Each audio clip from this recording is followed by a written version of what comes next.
Greetings all, and welcome back. Today we're going to talk a little bit about the Beatles' classic, Blackbird. And this tune kind of has two main sections, one of which is the section that I just played, and the other second section is the Blackbird fly, Blackbird fly, into the light of the dark black night. So let's talk about that first section first. Now, this tune is pretty busy. There's a lot going on in it, but after we dissect it a bit, and after you roll up your sleeves with it, I think you're going to see that it's a lot easier than you may have initially suspected. So let's jump right in.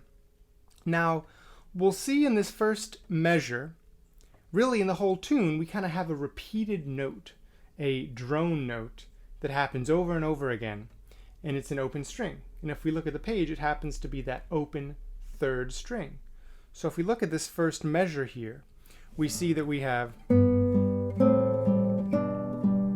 but let's simplify that a little bit. We have really three chords, the G and the B, the A and the C, and the B and the D, and then that open third string between them.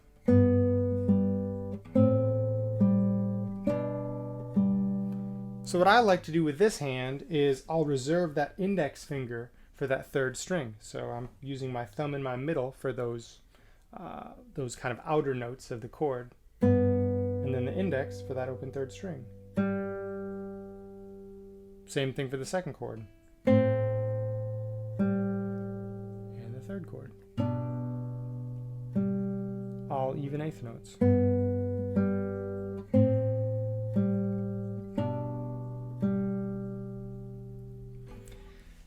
For the second measure, we see we go all the way up to 12 and 10. Luckily, we get to stay on the same strings, so that transition isn't so bad, going up to 12 and 10, still on strings 5 and 2. And now we have a little bit of different rhythm. We'll notice we have an 8th, 16th, 16th, 16th, 16th, 8th, twice. I like to kind of call that long, short, short, short, short, long, long, short, short, short, short, long, to kind of connect that with my mind a bit. So, Same sort of concept where that thumb will play the bass, middle finger will play that second string, and that index finger will be reserved for that third string.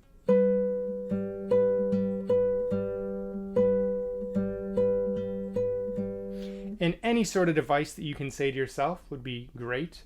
I sometimes like to use, since it starts off playing both strings, I like to kind of call out the string numbers, like both, 3, 2, 5, 2, 3 again. Both, 3, 2, 5, 2, 3. And luckily that rhythm, that same rhythm in that second measure, is going to happen frequently. Same exact rhythm.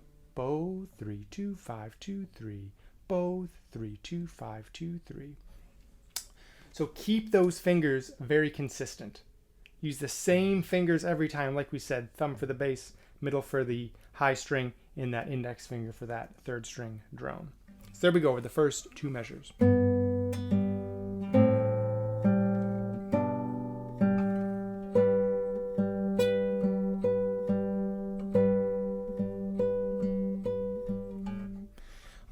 We'll notice too that when I came up here, I didn't make that slidey sound. What I like to do is, keeping this shape, I'll just take off that finger on string 5, that wound string. Since that second string isn't wound, we can kind of use that as a guide to go up to the top.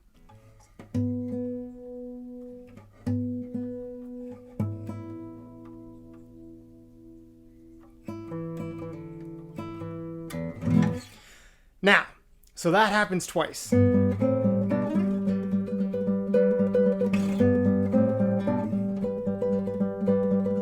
now we have this new section, this kind of ascending part, which I think is the most challenging part.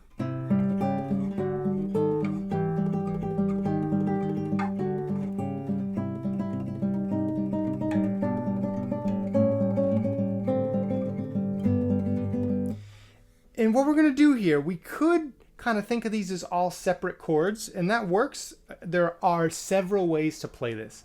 So I'm going to kind of go through the way that I like to use, that I think is the easiest for me. But if you find a way that you feel is more efficient for you, great, great.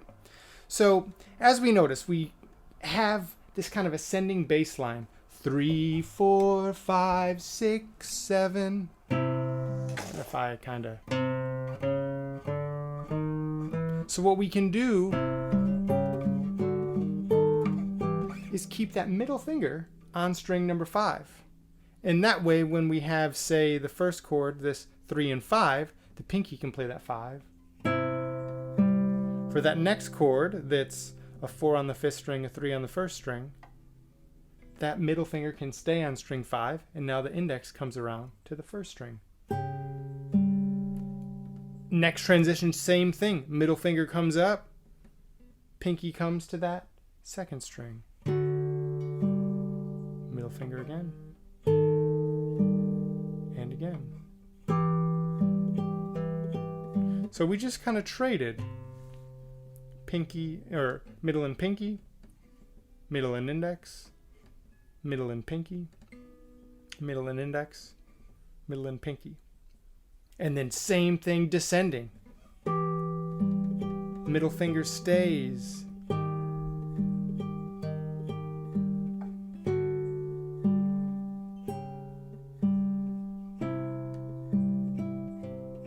I keep using the middle finger.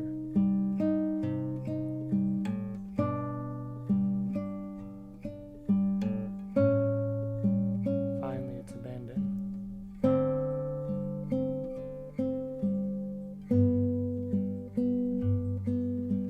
So my advice would be to keep that middle finger on that ascending, that middle finger on string 5 for that entire ascending section.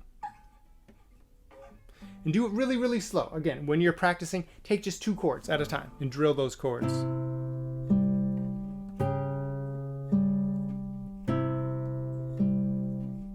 And it just happens again after that.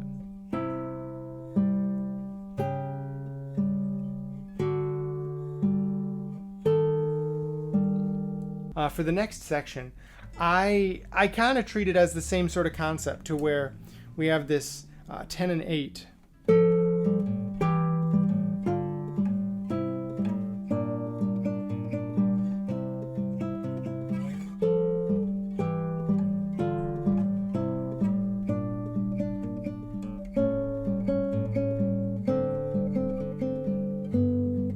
I personally, on that 10 and 8, use the same 2 fingers. So I'll use that middle finger for string 5, pinky for string 2, and I actually keep them the same all the way up. Now we'll notice that it starts on 10 and 8, then goes to 7 and 8, 5 and 6, 3 and 5. As a pattern, I kind of like to think of that like, oh, my first chord has a fret in between. My next 2 chords have no frets in between, and my 4th chord does have a fret in between. So kind of those outer chords of the group of 4 are the ones that are a bigger stretch. Those inner chords do not have a stretch. And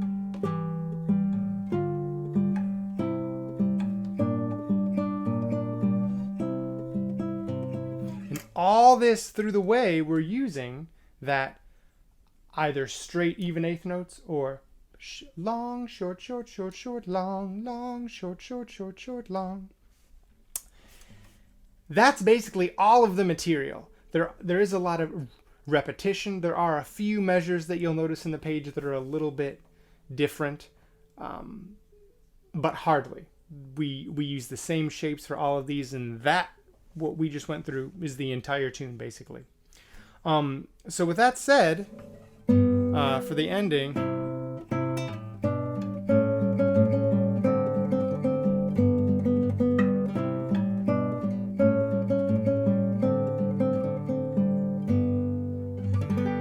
we'll just give it a little strum. So after we hit that last chord, 6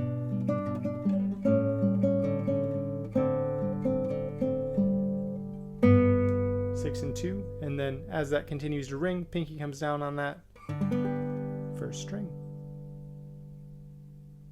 Please ask any questions that you have. hope this is enjoyable and helps a bit.